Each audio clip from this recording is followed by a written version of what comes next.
Olá, turma do segundo A, tudo bem? Dando prosseguimento às videoaulas, agora estamos na aula 2 de Geografia desse terceiro bimestre e vamos trabalhar com os seguintes temas, né? Dentro das dinâmicas demográficas, vamos trabalhar a questão da democracia racial no Brasil, as cores dos brasileiros, as condições sociais da democracia racial. Pois bem, as habilidades são diferenciar os conceitos de etnia e raça, analisar criticamente dados e informações disponibilizados pelo IBGE acerca da composição étnica brasileira. Democracia racial, né? A democracia racial é um termo usado por alguns para descrever as relações sociais no Brasil, pois muitos acreditam que no Brasil o racismo ele não se deu da mesma forma como se deu especificamente em países como Estados Unidos e como também um exemplo na África do Sul, em que na África do Sul vigorou por muito tempo o regime do apartheid, em que negros e brancos viviam separados, né? Nos Estados Unidos também, devido ao processo, à luta dos negros durante o período dos protestos, né, dos direitos civis, nas décadas de 50 e 60, em que surgem figuras como Martin Luther King, Malcolm X e o grupo político Os Panteras Negras, e que, segundo alguns estudiosos no Brasil, o racismo no Brasil ele não ocorreu porque devido à sua forte miscigenação. Né? Então os pesquisadores notam que a maioria dos brasileiros não se vê pelas próprias lentes da discriminação racial e não prejudicam ou promovam pessoas baseadas na raça.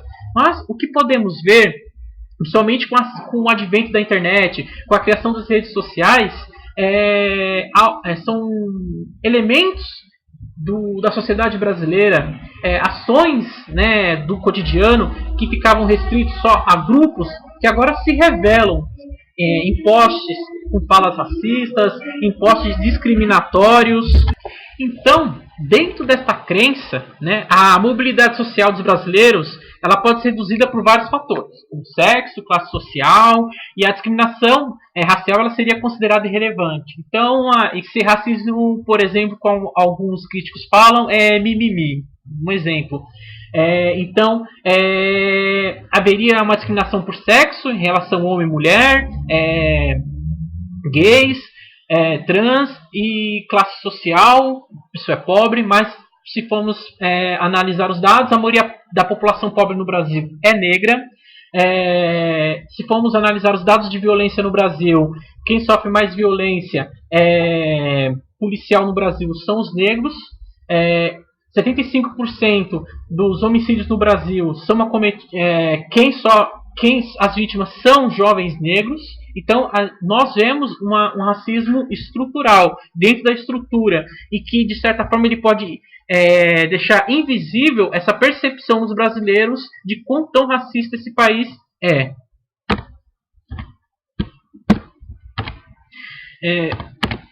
Segundo Martiniano Silva, o racismo no Brasil foi implantado através do mito da democracia racial. Portanto, a gente tem um mito, né? O mito é algo criado, algo que não existe, que alega que tal modalidade de racismo, mascarado de status liberal e democrático, conseguiu efetivar-se com grande eficácia, alcançando, através de sua dissimulação, prestígio interno e externo. Então é como se a sociedade fosse dissimulada, né? O racismo ele está aí, ele existe, mas ao mesmo tempo fomos forçados a acreditar que o racismo não existe, né? Que não existe o preconceito de cor entre as pessoas, mas sim algo relacionado à classe, que é algo totalmente que, ultimamente, nos últimos anos, principalmente nas últimas décadas no Brasil, vem sendo desconstruído e mostrado que sim, existe racismo no Brasil e o racismo ele se revela de diversas formas, né? Como eu já falei,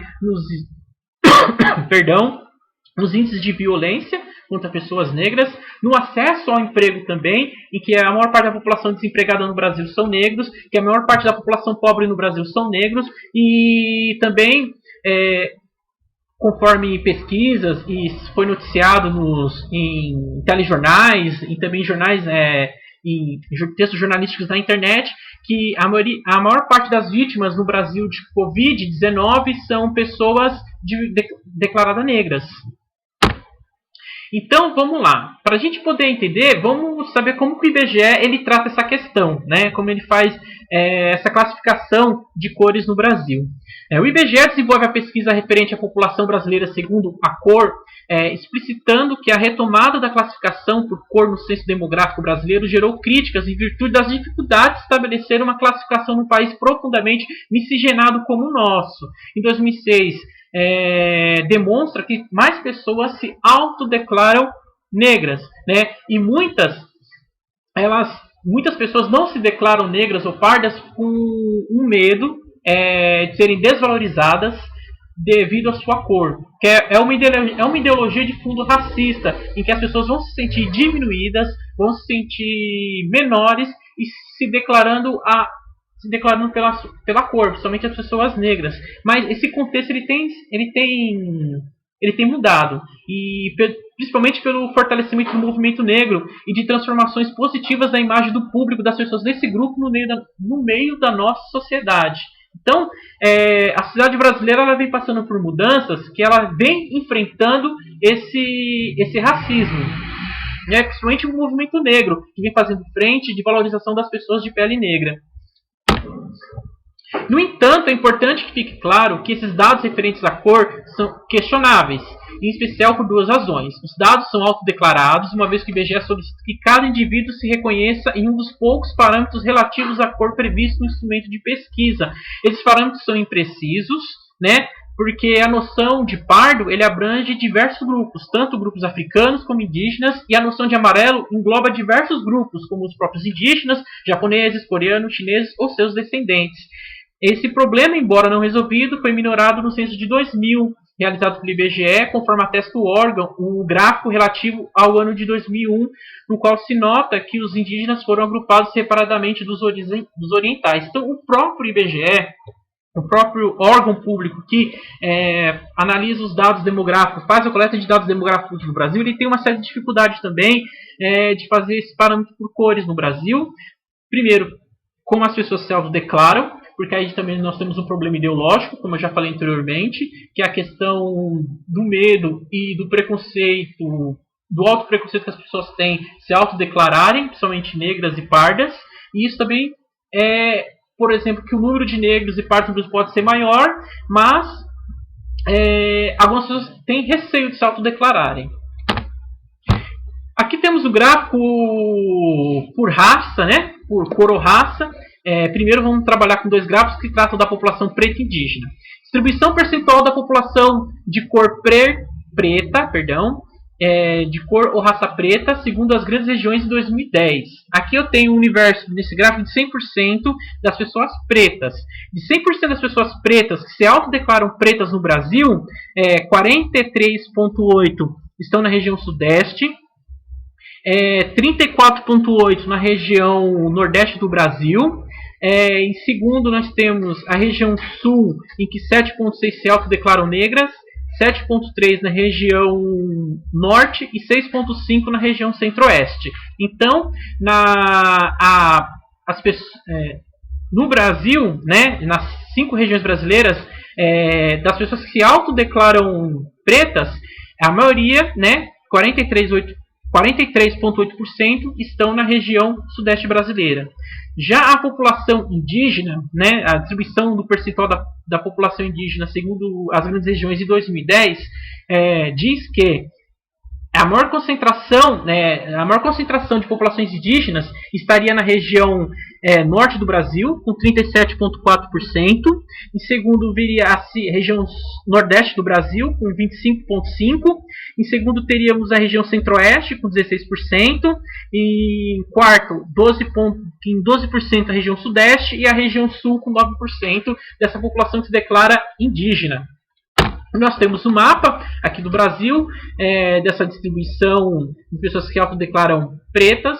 Podemos ver que essa cor mais escura, a mais alaranjada, né, está próxima à região litorânea, em estados como a Bahia, como Minas Gerais, o Rio de Janeiro, que é onde tem a maioria da população que se declara preta. Indígena, podemos ver que é na região norte do Brasil em que as pessoas se declaram como indígenas, com destaque para o Amazonas, Roraima, o Pará e estados do centro-oeste, como Mato Grosso e Mato Grosso do Sul. Distribuição da população por cor ou raça, a população parda e a população branca. No primeiro gráfico que vemos aqui é a distribuição percentual da população de cor parda segundo as grandes regiões. Em 2010, de 100% das pessoas se autodeclaram pardas, 38,4% estão na região nordeste do Brasil, 34,9% na região sudeste, 12,9% na região norte, 8,4% na região centro-oeste e 5,5% na região sul do Brasil. No gráfico ao lado, nós temos a distribuição percentual da população de cor ou raça branca segundo o Censo IBGE de 2010. Segundo esse censo, de 100% das pessoas que se declaram brancas no Brasil, 48,7% estão na região sudeste. Em segundo, nós temos a região sul com 23,6%. Em seguida, a região a região nordeste com 17,2%. Em seguida, das regiões centro-oeste e região norte. Nós temos aqui um mapa do Brasil, né, um mapa que, através de cores, né, nós podemos identificar onde se concentra essa maior população de cor parda, se autodeclara parda. Nós vemos que essa população se declara mais nas regiões norte do Brasil e nordeste do Brasil, em menor frequência na região centro-sul, que abrange Minas Gerais, São Paulo, Rio de Janeiro, Espírito Santo, sul de Goiás, o Mato Grosso do Sul e o sul do Brasil. E nós temos aqui um mapa de cores, né, que ele identifica, que nos dá a noção em quais regiões as pessoas se mais autodeclaram brancas no Brasil. Então nós vemos que é na região centro-sul do Brasil em que as pessoas mais se autodeclaram brancas, com destaque para estados como Rio Grande do Sul, Santa Catarina, Paraná, São Paulo, o sul de Minas Gerais e parte do Rio de Janeiro. Então nós vemos uma diferença bem clara, né? Quando se confrontarmos esses mapas, nós podemos ver que na região a população negra ela está distribuída no território nacional, né, como as pessoas que se autodeclaram pretas. Quando chegamos na região, como os indígenas, como as pessoas se veem indígenas, né, se autodeclaram indígenas, está mais concentrada na região norte do Brasil. Pardas, mais na região nordeste, norte e centro-oeste do Brasil.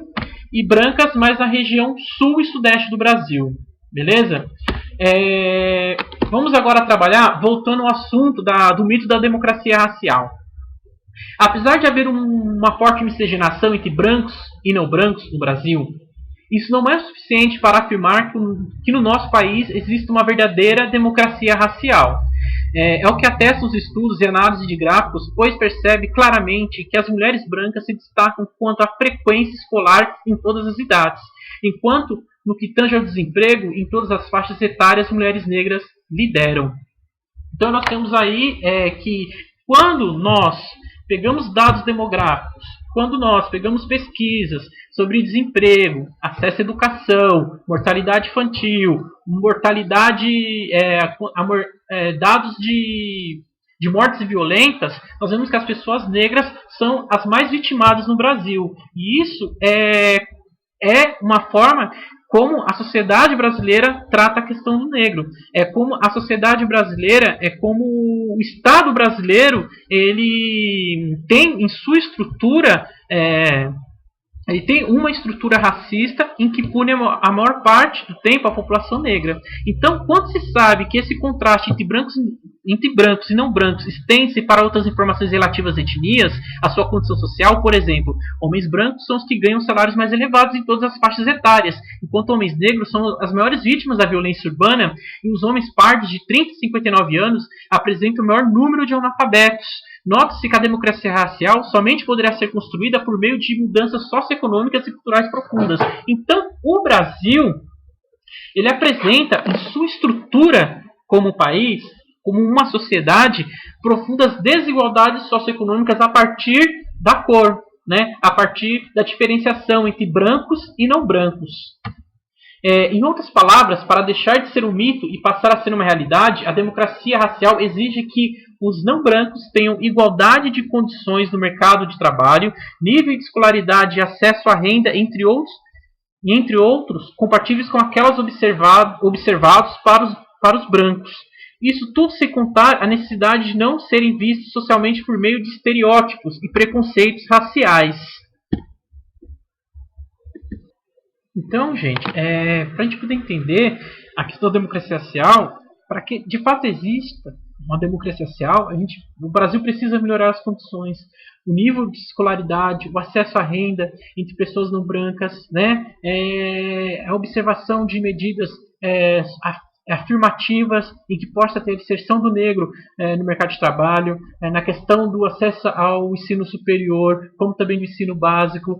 Isso tudo sem contar a necessidade de não serem vistos socialmente por meio de estereótipos e preconceitos raciais, né? Por muito tempo, as piadas elas não eram vistas só como uma brincadeira, não é nada. Mas hoje em dia, muitas piadas, por mais que algumas pessoas achem inocentes, elas têm um forte apelo racista, em que tendem a colocar o negro em posição inferior.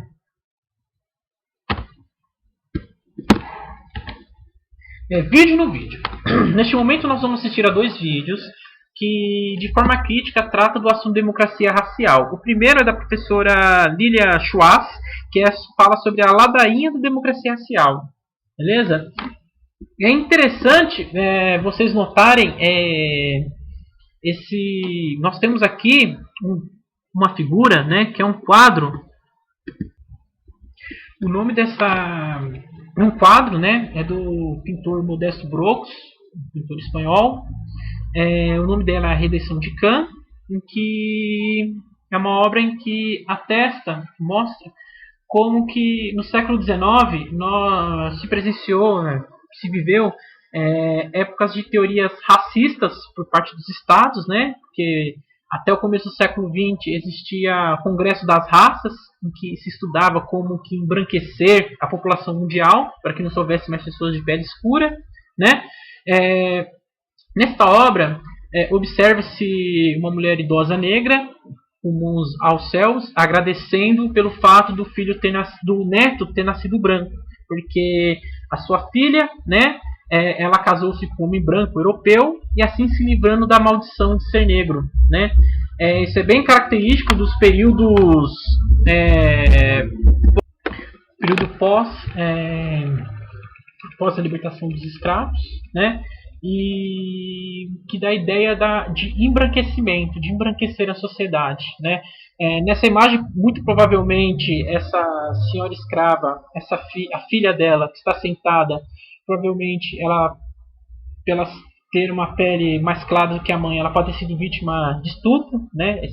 Essa menina, essa moça, essa mulher pode ter sido nascida como uma criança vítima de estupro do seu senhor branco, pode ter molestado essa senhora ex-escrava, né?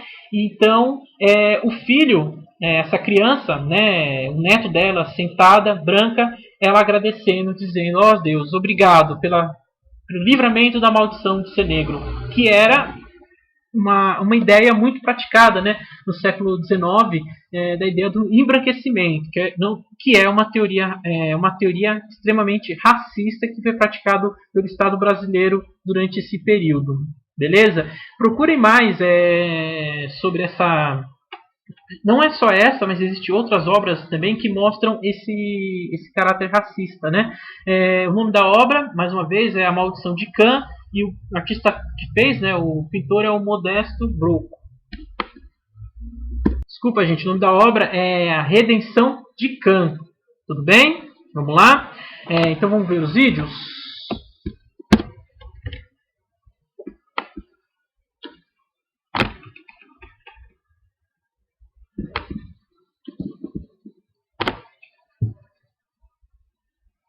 Estava perguntando hoje mesmo para um aluno o que é esse negócio de hashtag. Hashtag, falei errado, ó. Vê que eu não sei, nem sei falar. Hashtag somos todos humanos, hashtag somos todos iguais. Você acha mesmo que no Brasil nós somos todos iguais?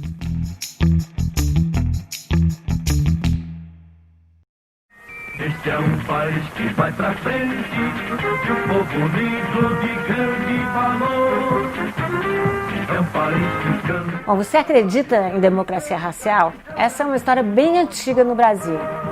Na verdade, começou logo depois da independência. Em 1838, o Instituto Histórico e Geográfico Brasileiro resolveu criar um concurso chamado Como Escrever a História do Brasil. Esse primeiro concurso foi vencido por um estrangeiro, o Von Martius, que defendeu a tese que o Brasil era composto por 3 rios. Um rio bem caudaloso, que era o Rio Branco, um rio um pouquinho menor, que era um Rio Vermelho, e um rio ainda menor, que era um Rio Negro.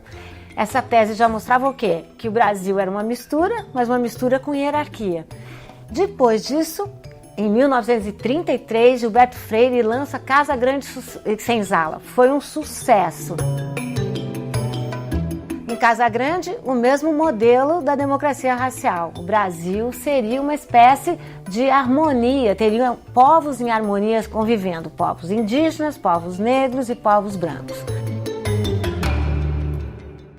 Foi só em 1950, provocados pelo Gilberto Freire, que a Unesco criou um programa para mostrar que o Brasil era um exemplo de democracia racial. Não deu nada certo. Florestan Fernandes, pesquisando aqui em São Paulo, mostrou que, na verdade, o brasileiro tinha um tipo muito particular de racismo. E vamos combinar que não tem racismo bom. O brasileiro tinha preconceito de ter preconceito. E o que será que Florestan Fernandes, esse sociólogo, quis dizer com isso? Ele quis dizer que o brasileiro tinha preconceito, era racista, mas negava o tempo todo. Você que está me ouvindo, você que é racista, eu não sou. Isso criou uma noção de mestiçagem muito complicada no Brasil, na minha opinião. Porque nós pensamos mestiçagem como mistura, mas que tal a gente pensar em mestiçagem como mistura e separação também? Como é que a gente fica tendo sido o último país a abolir a escravidão no Ocidente? Dos 12 milhões de africanos e africanas que saíram do seu continente, forçadamente recebeu quase a metade. Esse país não pode imaginar um relacionamento apenas harmonioso entre brancos e negros. Havia uma desproporção imensa entre homens e mulheres aqui no Brasil, 70% de homens para 30% de mulheres, e isso criou uma cultura do estupro com os proprietários brancos estuprando as escravizadas e construindo uma cultura da força, muito diferente do que essa ladainha que prega a noção de um país harmonioso e de mistura racial. Então essa é a hora que você me pergunta, mas espera aí, Lili, não é verdade que só existe uma raça, a raça humana? Não vou negar, só existe uma raça humana. No entanto, a sociedade cria diferenças todos os dias e todos os momentos, que é o que nós chamamos de raça social. O que é raça social? Vou dar o exemplo do Brasil. No Brasil, fenótipo, ou seja, cor de pele, traços, tamanho do nariz, lábio, cabelo, são elementos fundamentais para nós construirmos preconceito, para nós construirmos uma série de discriminações. Se você não acredita, basta entrar na internet que a gente vê todo dia casos de discriminação racial. Dá uma olhada no ambiente corporativo, nas universidades, nas escolas, nos restaurantes, nos shopping centers. Não vai ser muito difícil de achar uma série de casos.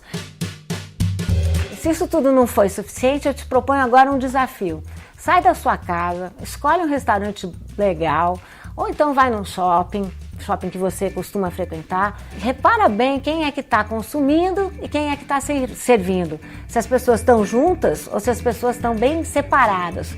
E aí quando você voltar, você deixa aqui, por favor, nos comentários, se você de fato ainda acha que a gente vive numa democracia racial.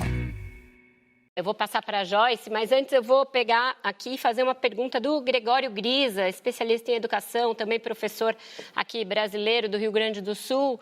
E ele pergunta, Silvio, como combater o mito da democracia racial brasileira, essa história da mestiçagem, da cordialidade racial brasileira, se você concorda que isso é um mito, e aí sou eu perguntando, e como fazer para contrapor essa ideia? Bom, a ideia de mito, né, é colocada, na verdade, pelo Florestan. Né? Na verdade, nem o Gilberto Freire, como todo mundo sabe, um abraço para o Gregório Grisa também, por quem eu tenho muita admiração. Na verdade, o próprio Gilberto Freire não colocou isso exatamente, né? O que se faz é retirar da sua obra a partir do momento em que o livro Casa Grande Senzala, principalmente, é uma ideia de que o Brasil é uma espécie do que ele chama de cadinho de raças, em que o encontro de 3 raças produziria algo completamente novo e que seria o brasileiro. Só que eu costumo dizer o seguinte, o Gilberto Freire, meus alunos sempre perguntam para mim, professor, eu vou ler o Gilberto Freire, meus alunos negros, né? Eu falo, claro que vai ler o Gilberto Freire, obrigatório ler o Gilberto Freire. A força do Gilberto Freire é tão grande que o Gilberto Freire ele conseguiu fazer algo que talvez só o Hegel tenha conseguido fazer, né? Assim, você tem os freirianos de direita e os freirianos de esquerda, né? Você conseguiu fazer isso no Brasil. E aqueles freirianos de esquerda, por exemplo, são aqueles que estão dizendo o seguinte, olha, talvez não tenha democracia racial no Brasil, mas pode ser que um dia venha a ter, e será muito melhor que haja democracia racial no Brasil. O problema é que não temos condições materiais nem políticas para afirmar que haja democracia racial no Brasil. Então, veja, nós temos que fazer uma transformação, nós temos que criar um processo, talvez até revolucionário no Brasil, para que se torne possível não pensar mais a partir da questão racial. Agora, vejam, a democracia racial, ela produz, essa acho que é a pergunta do Gregório, ela produz também elementos que são muito deletérios, porque a partir do momento que elas afastam a possibilidade da discussão da questão racial. Então esse é o principal problema, é você não discutir a questão racial no campo da educação. E é no campo da educação, por exemplo, que nós temos as maiores experiências de racismo nos relatos, né? Inclusive nas experiências pessoais, nas minhas experiências pessoais de racismo, foram no campo da educação, foram na escola. Então, assim, eu acho que não existe possibilidade da educação que não tenha um acento crítico para questionar-se a si mesma. A educação precisa se colocar em jogo. Fala o seguinte, o quanto os processos educacionais eles não contribuem para a reprodução dos estereótipos do imaginário racista. Inclusive, fala aqui, né, o Tiago, meu colega, o campo do direito, né, onde essas coisas acontecem com muita frequência. Bom, galera, chegamos ao final dessa segunda aula. Espero que vocês tenham, com a contribuição desses 2 vídeos, né, do professor Silvio Almeida, né, e da professora Lili Schwarzen, vocês possam refletir sobre a questão do mito da democracia racial, né, que o Brasil, mesmo que ele tenha essa ideia de que é um país miscigenado, mas as suas populações, sua população negra principalmente, ela sofre forte discriminação, ela sofre os problemas das grandes desigualdades socioeconômicas das quais nós temos, e é um problema a ser enfrentado, é uma questão a ser enfrentada por todos nós. Então é importante analisar essa questão criticamente, né, e que, como vocês puderam ver também na fala do professor Silvio, que a escola, por mais que seja um ambiente que todos nós falamos que é o único lugar que você vai poder se construir como ser humano, ser um ser humano crítico, é um lugar onde as desigualdades, onde o racismo também pode ser reproduzido. Então, faz parte de nós termos ciência dessa situação e também nos transformarmos. Beleza? Então é isso. Terminou a segunda aula. Na próxima aula, vamos abordar o tema demografia do Brasil, tá? Com foco no crescimento, distribuição e concentração da população no território brasileiro. Então é isso. Então, até mais, viu? Sobre a atividade, na quarta aula eu falo sobre ela, viu, gente? Falou, abraço!